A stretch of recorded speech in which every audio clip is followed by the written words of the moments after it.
Hi, and welcome to another episode of Nursing Your Way to Wealth, where a mental health nurse and an accountant talk about wealth creation, personal development, and financial independence in the UK to help you live the life you deserve. Hi, everybody, and welcome back. So, today's episode's going to be talking. You'll have seen a lot about AI in pretty much everywhere that you look, and so I was going to talk a little bit about how I've used a bit of AI and kind of looking at my own financials and some of my wife's. Share some tips that I've got, and also really keen to hear. Obviously, we'll hear from Alex and hear from. I'd love to hear from you guys as well. So if you can email in about it. But we'll follow the similar structure as before. So we'll do a quick return on heartbeats, go into the main section, and then wrap up with a bit of a reasonable or ridiculous. But most importantly, welcome, Alex. Hello, how are you?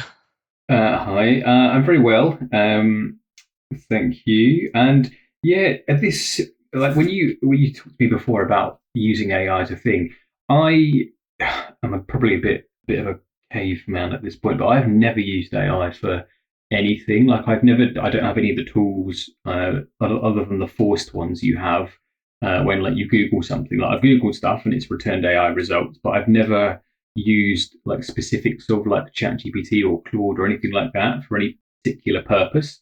Um, so it's something I kind of understand how it works, but I've got no real world knowledge or of how it works. So I'm certainly going to learn a lot from you today. Yeah, also, I'm similar. I'm probably a bit of a slower adopter. I think because I work for one of the big tech firms, and we're doing AI is basically in every other sentence. There's a lot going on, and I'm trying to catch up because it moves so quickly. But yeah, and I'm still a very rudimental user, but I think just some of the examples that I've used it for, I think hopefully um, will give some comfort of yeah that it is worth a go. But firstly, I just wanted to talk about return on heartbeats. So massive one this weekend. So my wife actually ran the London Marathon this weekend. So that was pretty much 2 years to the day since she was diagnosed and with breast cancer. And then she's finished her treatment about 6 months ago now. So she's all clear. She's all doing really well. And then she has, yeah, absolutely smashed it. So she ran it in just over 5 hours. So it was 5 hours and 6 minutes. And she's also raised about £6,000 for charity as well, whilst in the meantime. So it's massive achievement. Really proud, and yeah, couldn't be couldn't be happier. Well, firstly, I didn't know she was doing it for charity, and she raised £6,000. That's crazy. Actually, I think you might have mentioned that week or possibly the week before. Um, yeah, but to come off like finishing your treatment and she's well, she's obviously healthy to run 24 point something miles. 26.2. Oh God, right, sorry, a bit more. But that's crazy to think about, isn't it? And considering, like you said, it was very close to being 2 years, 24 months post diagnosis, go through treatment, all of what that entails, and training for a marathon. She's like Superwoman, clearly. Yeah, yeah, it's so impressive. And I went down to watch, and the atmosphere actually, just to be in and around the event itself um really is really special. Anybody who's not been that wants to go, then I would, yeah, strongly recommend it. It's there's loads of people there cheering on everybody. There's not like one part of the course which doesn't have kind of supporters on it. So I think it's from like the runner's perspective as well. It's really nice and an encouraging marathon, because I know that there's some kind of less high profile ones where that's not the case. So, but yeah, it was such a nice atmosphere. Everyone's cheering everyone on. Yeah, brilliant return on heartbeats. Yeah, that's incredible. And I've just done a tiny bit of maths. So if she's raised £6,000 over 26.2 miles, that means for every mile she ran, she's raised £229 for a charity. Oh wow, that's brilliant. Isn't it? That's madness to think about that. Thanks for doing that. That's good. That's good maths. I'll tell her about that afterwards. Yeah. I thought you'd like it. Yeah, so I didn't do it on. I haven't done it in my head. I've used a calculator. But actually, what a lovely thing! Like, I suppose you can maybe work out how much that is per stride or per step, or maybe we can do per minute as well. Yes. Actually, would be a good thing to do. So just around that as well, my brother ran the marathon the same day, or obviously the same day. Um, yeah, and it was also his birthday. So he turned 35 yesterday, actually, and he ran the marathon as well. I don't know if he did any charity kind of work from that, but most of my family went as well just to support him through it.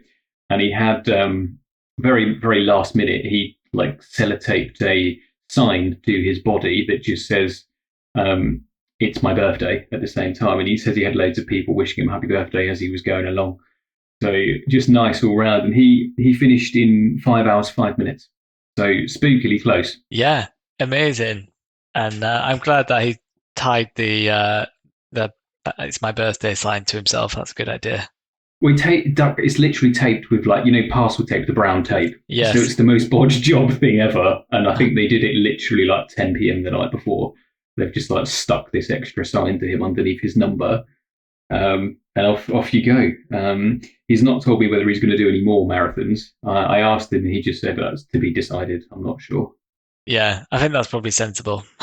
Yeah, I would say, like, certainly, yeah. I couldn't even imagine doing half a marathon or even a tenth of one at this point.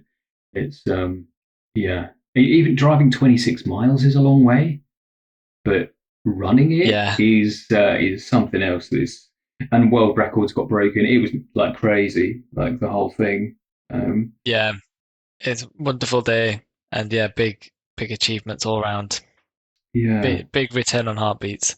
Yeah, massively. Literally, their hearts are carrying them towards the finish line. Yeah, and it's weird that they both run it, except they don't know each other particularly. So at some point, your wife could have run past any member of my family, and my brother could have run past you. That's it.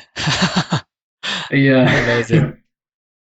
Yeah, that's mad. Okay, any other thoughts on that, or are you happy to chat about how you've used Claude/other tools to make your file life easier? I will, yes. So moving on to the main bit. So I know that there's a ton of content and news and everything around about AI and what it's going to do and everything. And so yeah, I'm not a super user by any means, but I have been using it probably for the last kind of 4 or 5 months now.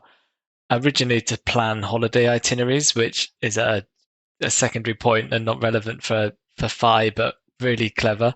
But I started to use it. So mainly I use ChatGPT, and I've recently started to kind of get to grips with Claude. And I've also used the Google Gemini is also I found very good. But I mainly use ChatGPT. The things I've been using it for, so I started off quite simple and I've started to give it more complex things. But one caveat on all of it is definitely check that, because I'm quite familiar with the things I was asking it, I'm using it more like an assistant to help me get things sooner and quicker and run scenarios a bit easier rather than me doing it. So it's more, I'm using it as a bit of a time saver and to get some different insights rather than relying solely on the output. And so I think that's one thing just to be aware of when I need the AI stuff. And I think they've all got disclaimers on them anyway. But a few examples of how I've used it. So I started off just looking at my current kind of Fi number, how much I've currently got invested, what return I'm kind of getting, and my time frames, and kind of told it that this is what I want to do. What would my chance of kind of retiring in 10 years be? Like, what would my portfolio be? What would it be in 5 years and 20 years, 30 years if I were to contribute X amount every month and achieve my returns? And it's very good at spitting out kind of quick scenarios. So it'd be like, well, if you, for the next 5 years, you're starting now, you're going to contribute X, your growth will be Y. And then under normal circumstances, it would end up here. Under like doing really well, you'd be there. If it underperforms, you'd be here. And also it's very good at then prompting you to ask it further questions. So it could be, well, do you want me to show you if you were to increase your contributions by £100 a month, what would that do? And what would it be if I got to, you invest over 10 years or 15 years? What would the outcome be? And kind of, okay, if we got that, then what would my income be? So it will then give you scenarios of what income you could potentially draw down. And also, if you give it information on what accounts each of them sit in, so there's some in ISAs and some in pensions, and the limitations with pensions is you don't access them until you're kind of in your mid 50s. So it then has once built a bridge using my ISA plus a bit of part-time work to get me to my pension. So it's very good at just giving you. So I've used it in those in that scenario, very much like a bit of a sounding board to give myself comfort around optionality and like, okay, I'm definitely on the right path. And so for me, I got more comfort knowing that I'm on the right path and what I'm working towards will work, assuming a kind of fairly average level of return, and only got more confident if you extend the time frame, that the certainty of it increases. So it's just a really good way of being able to almost just have a conversation it's like having a conversation with a really good analyst to help that. So that's one way that I've used it.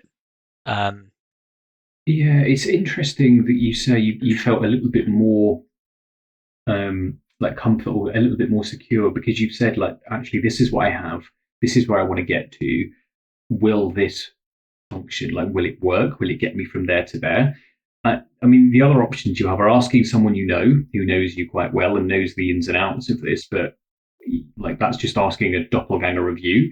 Or you could pay perhaps someone regulated to look over it for you. So, as a bit of middle ground, it sounds entirely like a good idea to me, so long as you don't base everything on it. And like you said, you double check your kind of specifics and you don't say, well, GPT says it's going to work, so therefore I don't need to concentrate and it's fine.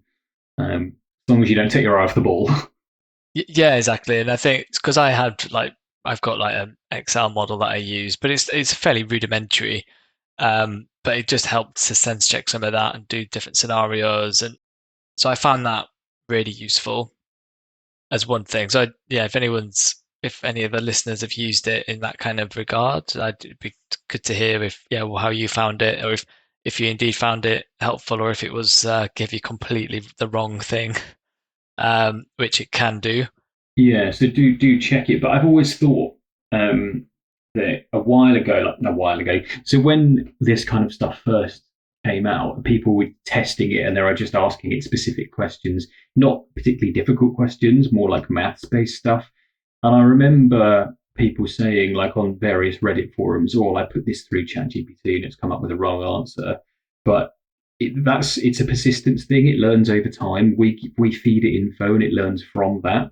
And you can also create offline models using something like ChatGPT or similar, where you can tailor it specifically to what you need. So it can be a bit more, not critical, but a bit more like accurate or honed, I suppose, because you feed it the information that you think it needs to know, and then it can spit that back at you.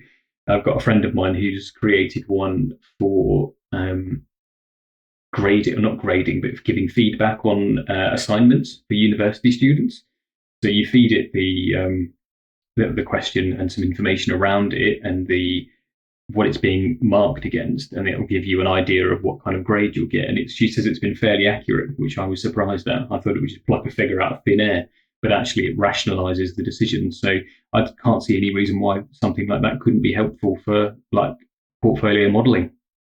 Yeah, I'd say it's been really good, and I think I've also got on that kind of modeling front. I went a bit deeper further and ended up, so I've split out basically what's in my ISA, the values, and told it what my objectives are in terms of I want a return of like X percent. This is like, I think 4% after inflation is my kind of baseline assumption. Mm-hmm. And it was what I then said is I structure my portfolio so I have like a core holding. So these are my, and in my core, I've got X, Y, and Z funds. And then I've got a bit of a satellite. So I've got some slightly riskier individual companies. I've got some trusts. They're not the biggest. They kind of represent 10% of it. So it's kind of smaller. And then I just said, based off my kind of objectives that I want in terms of my return, what, like, give me your evaluation of it. And that it was really, that I thought it was really clever. It came back and it was effectively saying it's basically really solid, but there's some things which look a bit unusual. You've got quite a lot of like exposure to essentially the Bank of England interest rate going up or down, because I've got a couple of funds which are, one company which is a property company based in the UK, like Safe Store Holdings, which I held for a long time. And also I've got some shares in Taylor Wimpey as well, which I've also had for a couple of years, but they're very like property heavy, very UK focused businesses. And they are, by the nature of them, they borrow money to build things. And that certainly with like Taylor Wimpey, it doesn't have any debt, but the customers that buy the houses need mortgages. If the interest rate goes up, the mortgage rates, they're going to be paying more for mortgages, and therefore there'll be less demand for housing. So very true assessment of that. But it's basically, yeah. So that was something which I found. It literally comes back within a few seconds. It's quite amazing. And then I like give it some like recommendation of, well, I told it I've actually got another fund in my core which is like a real estate trust thing, and it's a company which invests in lots of them. And I said, well, give me your opinion. Is this correct to be in the core, or should it be somewhere else, or should I change it? And that came back with that's actually the right fund to have in your core. It's your Safe Store Holdings that I was classifying as my core holding, that's not suitable for core because it's not diversified enough. So move that and basically treat it as a satellite position. So that was like quite insightful. Yeah, so like I've taken that on board. Also, before we continue, these are not recommendations. Your personal preferences. Yeah, absolutely. These are your personal preferences. It's not advice. These are what I've got as satellite holdings in my. They're just examples, right? Yeah, but it's interesting that perhaps your point of view on it might be different to the point of view that the machine churns out, and then you can actually think about, yes, actually, is that correct? Do I put too much emphasis or weight on it? Is it too exposed to a particular sector? And if it is, are you happy with that? If you're not, then maybe look at changing it. But if you are happy and you fully understand that and the risks involved, then fine. But it can give you it always reminds me, just gives you a second opinion on stuff. It reminds me when people post on Reddit and they're like, this is my portfolio. What do people think? And 9 times out of 10, it's the same stuff in different buckets. And I'm like, well, kind of the same, but you bought 3 different funds that do the same thing. So 90% of what you've bought in each bucket's identical. And then you've got maybe a little sprinkle of other things going on. So you think it's diverse, but actually it's really not. If you look at the charts for them, they're probably going to track each other pretty similarly. I think that's such a good point, because often there is a lot of overlap between fund and so, on a bit of a tangent, but so I read the Investors Chronicle magazine, and Of course you do. I'm not surprised. I really like it. But they do, like, there's a feature in there, and it's like somebody will write in essentially with like their portfolio, and it's like, here's my portfolio. I've been running it for 20 years. What do you think? And this might be comprised of like 25 different funds. Yeah. But then when you do like the X-ray of it, it's like, well, you've basically got a global index, and you think you're really diverse, but actually they're all buying the same thing. And it's more common than not that happens. And so, and like doing something through one of the AI tools, because they can go and search, like scrape the web and look at all the kind of the holdings that sit underneath the funds, they're very good at telling you what's included and not included. And a good example, I have like a bond fund, like a global bond fund, and I've got like a corporate bond fund as well. and it was saying, "Oh, just watch out. There's a bit of overlap because your global bond fund also has got some corporate bonds, and they behave slightly differently to government bonds and corporate bonds." So Yeah, it's an interesting thing because that reminds me in terms of the kind of the program GPT returning and saying to you, actually, these things are similar, but these things are different.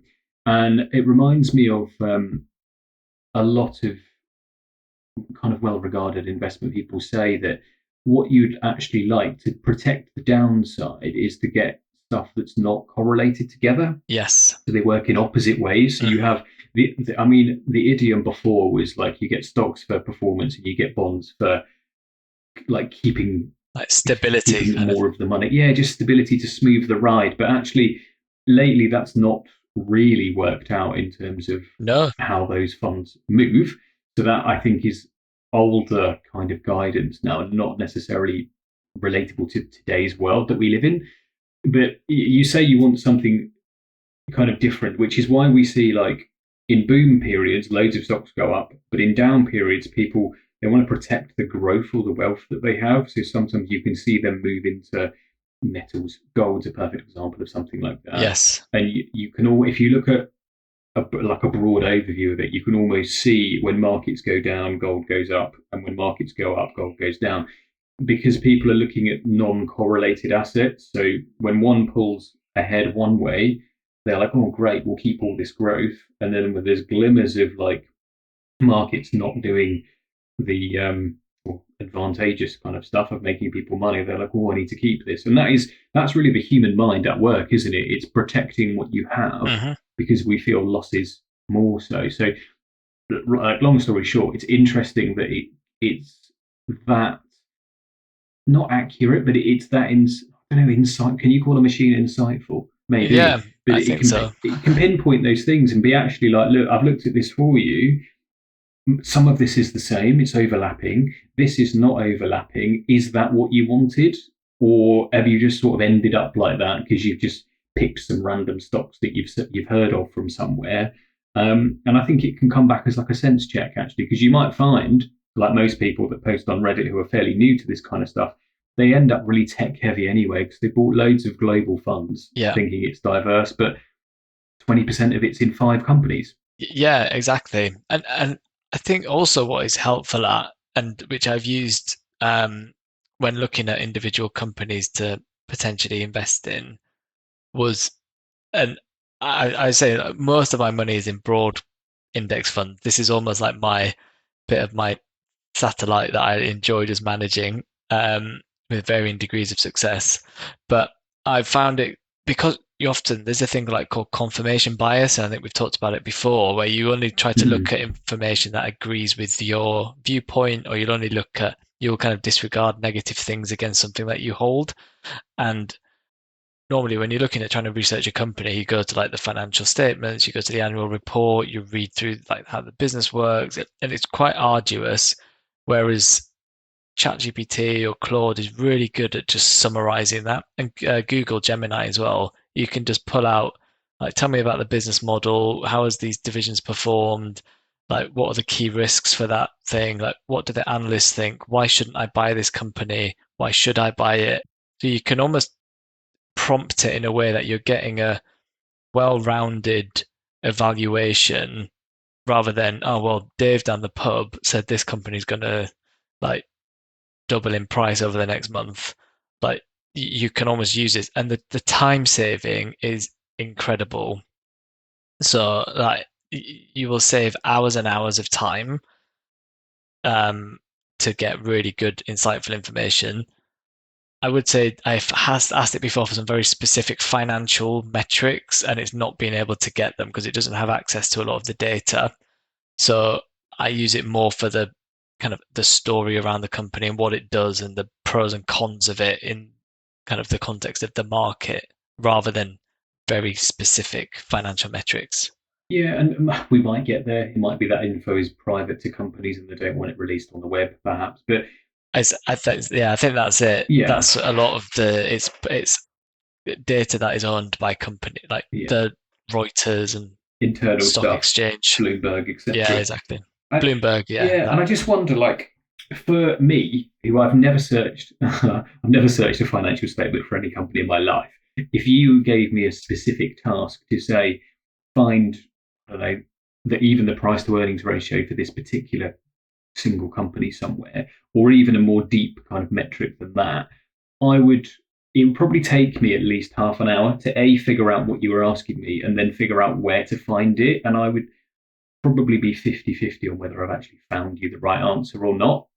Whereas you can, like you've said, you can put those search terms into something like that, and within seconds it's returned you something.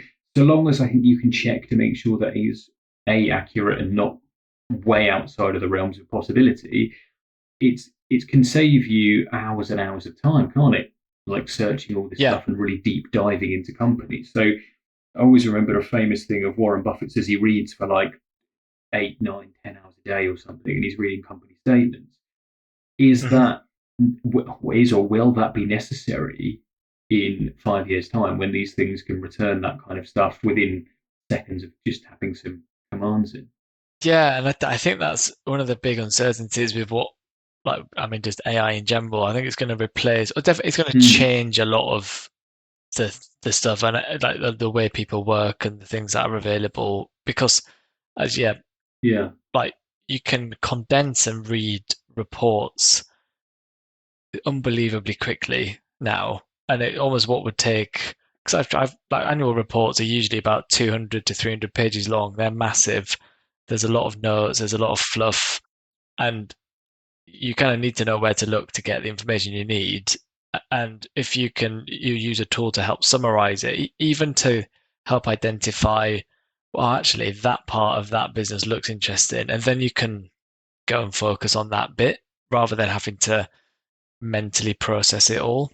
I think it would be, but yeah, it's quite mind blowing what I've seen, what it can do. And yeah, I mean, those are a couple of examples I've used it for to help me kind of, yeah, just get a bit of comfort and scenario planning around my own kind of journey, and also, yeah, looking at investments and looking at my own holdings. Um, and yeah, also used it to look at my wife was making a pension contribution into her SIP, and so we were just checking like what would the tax relief be on that, breaking down kind of what would then need to be reclaimed out after the through a tax return in the subsequent tax year, and that those numbers came out correct, and it was, yeah, quite impressive actually. But it's, I say, always check the numbers, but it was, I'm finding it, I'm using it more and more now, um, and mm, it can. I did ask it to create me a file. So actually, you can ask it to build you a model to track your finances, and it will do you that in a heartbeat. I did ask it for some very specific information to build me into a spreadsheet, but yeah, that's part of the thing that it wouldn't allow me to wouldn't allow me to. It didn't have the information to do that because I wanted like some very specific things on dividend payments and dates and kind of yields at different points in time. But yeah, that wasn't able to do that. yeah, and I think probably the idea is not able to do it yet. It could do, yeah, yeah, Exactly right. It probably does it now. I tried it 2 weeks ago. So it's probably changed. It can probably yeah. do it now. Do a bit of So science. We'll run it every yeah, month and see how many months it takes to and crack then it. my magic model will be finished. But yeah, Yeah, and available for $25.99. that's it. Yeah. Maybe. Yeah, and I just wonder, like, how I think because we're very much in its infancy. Like, how powerful will it be as as a time saving thing? Because you think about a lot of people when you read certain books by like productivity and the way the world will be shaped, etc.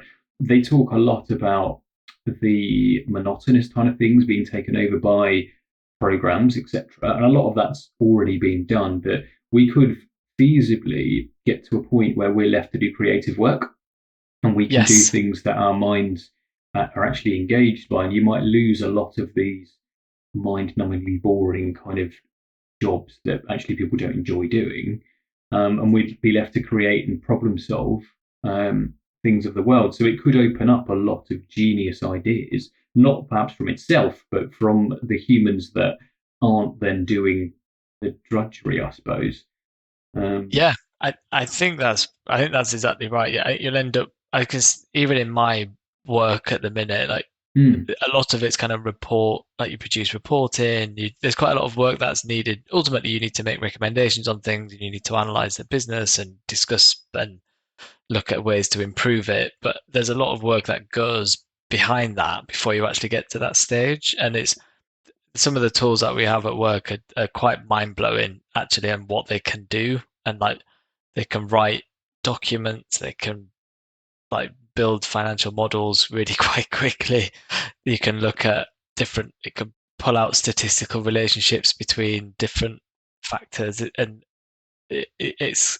But I think all of that frees you up then to is the creativity and the problem solving in the real world that you're then much more able to do, and it frees up a lot more time for that. So it's gonna. I was a bit of a skeptic, like probably 12 months ago, but I'm completely. My mind has. I've done a complete 180 from what I've seen, and I'm not even using it that to its full extent at all. But it's so powerful. Yeah. And I think it's not going to change. It's not going to get any less prevalent. So no, and I think I was just doing some googling on the side, and apparently something called the Logic Theorist in 1955 was the first ever artificial intelligence program. However, when we think about like generative AIs, they're a lot more recent, I suppose. And thinking about it was kind of a bit silly in the to begin with, but how much it's improved upon itself with like persistence in its self-learning and inputs that we're giving it. It's got way better. Like if you told me 10 years ago this is what will be available in April 26, I'd be like, that sounds like it's out of a movie or something. I don't know about it, and now it's here. It kind of feels like I don't know. It's good. It's not been perfected yet, but it'll be interesting to see what's doable with it or via it in the next 10 years, 20 years time. Yeah, I think it'd be transformational, definitely. But yeah, that was all I really had to talk about on like just sort of bringing up some examples of how I've used it. And I say I'm really keen to hear from any listeners on how you've used it. If you've got any tips, if you've had good experiences, bad experiences, please let us know. Yeah, absolutely. Email us, or if you want to come on and talk to us about it direct, we can have a three-way conversation around that too. Yeah, it would be very interesting because when we think about it, everyone's got a unique financial kind of situation. It's personal to them and us and you. Like your portfolio, your FIRE plan will be different to mine. Although we're heading in the same direction, the way we'll go about that is very different. So your use case will be different to mine, which will be different to anyone else's. So yeah, if anyone's used it and got some groundbreaking stuff or not, yeah, just wing us an email. We'd be happy to hear from you. And actually, thinking about that, I still have Nick Majuli's book here, and some other finance books. So if you want any of those, just send me an email, and I'll get those posted out to people. Does that encompass everything, Alex, you wanted to mention about the kind of AI in general? Are you happy to move to reasonable or ridiculous? It is, yeah. I'm happy to move on to reasonable or ridiculous. Sure. So this one for you really is around coffee machines. Just a quick tidbit. While you mentioned it to me a couple of weeks ago, you sent me a link to it, which I clicked. I now see advertising for this machine absolutely everywhere.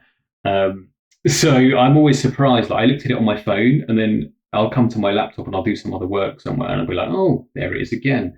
Or I'll look at YouTube on my TV, and I'll be like, oh, here it is. So I know it's all linked by the same accounts, but I'm always surprised when it appears on a different screen. Yeah, well, I think it's a good-looking machine, so hopefully it's not too offensive for you to look at. But no, Not at all. Yeah, but that's the power of AI as well behind all that. Um, but yeah, my reasonable or ridiculous. So I we're looking at getting a new kettle. Well, we're renovating or redecorating the house and stuff. Part of that, I want to get a new kettle in the kitchen to replace our current crap one. And it's really nice stainless steel kettle. I went on their website and then found, as I was perusing the other bits, they also do a coffee maker. So this is more like it's a like a drip coffee brewer, they call it. So it's a bit like a cafetiere type thing. So you put in your water in the little filter, and then you get fresh coffee. Bit of context: me and my wife, we like coffee. We generally drink instant coffee on the weekdays, and then we have just like a cafetiere French press thing with ground coffee on the weekends.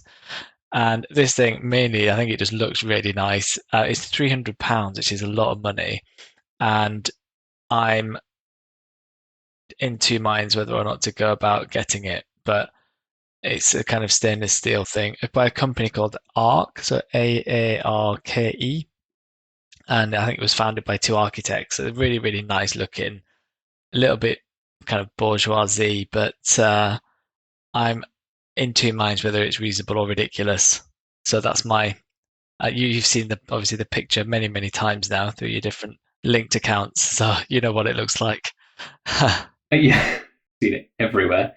I do. It does look nice. I mean, for me, of the two of us, I am probably very much the coffee person. I Yes. Do you think £300 is expensive for coffee kit? I've spent a lot more than that on kit for my house.